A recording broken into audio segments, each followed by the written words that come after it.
Executive actions on climate change are in focus. President Biden signing more executive orders yesterday, suspending new oil and gas leasing on federal land and pushing to end fossil fuel use by 2050. Now, the president vowed that his administration would create, quote, millions of good-paying union jobs in renewable energy without giving a specific timeline. Yesterday, Energy Secretary nominee Jennifer Granholm faced tough questions about the potential job losses. Listen.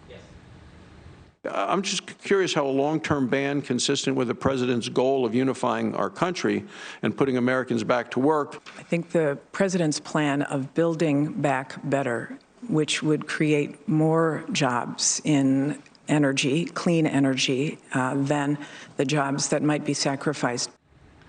Joining me now, Wyoming Senator, Senate Energy Committee member, and Senate Foreign Relations Committee member as well, and Dr. Sen Barrasso. Senator, good morning. Great to see you. Let's start with what transpired there yesterday. You say that this transition, the executive orders, all the changes with respect to climate change action are going to have an impact on your state and its economy. Explain that to us. Well, thank you, Jackie. Yes, President Biden in his inaugural address talked about unity, and by the time he got to the White House, that got thrown out the window, and he picked up his pen and he drew a target on the back of American energy. And then he pulled the trigger. He killed the Keystone XL pipeline, and he's killing energy jobs all around the country by stopping additional leasing for oil, gas, coal all around America. That's maybe coming up as high as 30,000 jobs in Wyoming. What we're seeing here is the Green New Deal basically dressed up in executive orders. And part of the action that we saw is the rejoining of the Paris Climate Accord, for example. You know, if you look at the U.S. and its contribution, but the other players around the world who don't seem to be making any modifications, and you ask yourselves, if we're all in this together and trying to cooperate, but the other players aren't, why is it that we have to make so much drastic change here? Well, you're absolutely right. The Democrats have gone back to the blame America first approach. Look, the reason we want a strong energy economy in America is its jobs, it's affordable energy, and it's because of our own national security. Energy security is national security. So, and the money that comes from this, it goes for roads and bridges and schools. Even Democrats, a number of Democrats in the House from Texas are opposed to what the president is doing with the executive orders. And they're talking about 1 million jobs being lost in our country because of this approach, this far left radical approach that the president is taking on energy. You know, you talk about national security, and I always wonder, it's so amazing that we saw the United States become the world's top oil producer over Russia, over Saudi Arabia. So you've got the Democrats saying, that there was Russian collusion or that there was something that was going on that was not, that was not kosher. At the same time, don't you think with respect to energy policy, they are playing right into Russia's hand? Absolutely. Energy is called the master resource for a reason. It powers our economy, our country, our military, and it is an instrument of power on the world stage. We don't want to become more dependent on other countries. We want other countries to be dependent upon us, and it's the American energy availability that has allowed us to do that. It seems that they want to turn back the clock to the old days of an Obama approach, which is what we're seeing with the Biden administration. I want to talk about alternative energy for a moment. There are very lofty goals to transition the industry. You have very high-paying jobs in energy right now, and you've got a lot of folks, for example, with the reversal of the Keystone pipeline, losing their jobs at this moment. Those alternative energy jobs are going to take a while to institute. It's going to take time to transition people over. And once you put that infrastructure in place, some of those jobs go away as well. So the argument could be made that this is not long-lasting change for the people who essentially were the backbone of this country in the industry.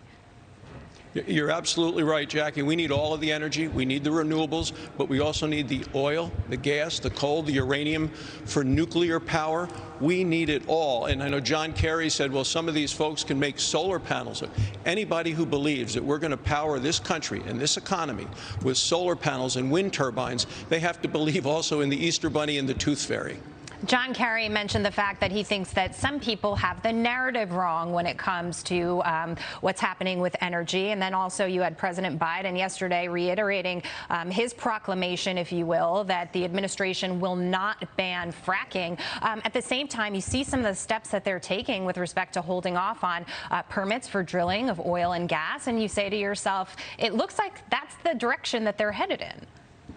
Well, it is. And you saw Alexandria Ocasio-Cortez coming out and saying, look what I forced these guys to do. It's amazing how scared they are of the liberal left. Even the unions have come out against what this administration is doing because so many of these jobs are good union jobs that have been killed, specifically with the Keystone XL pipeline.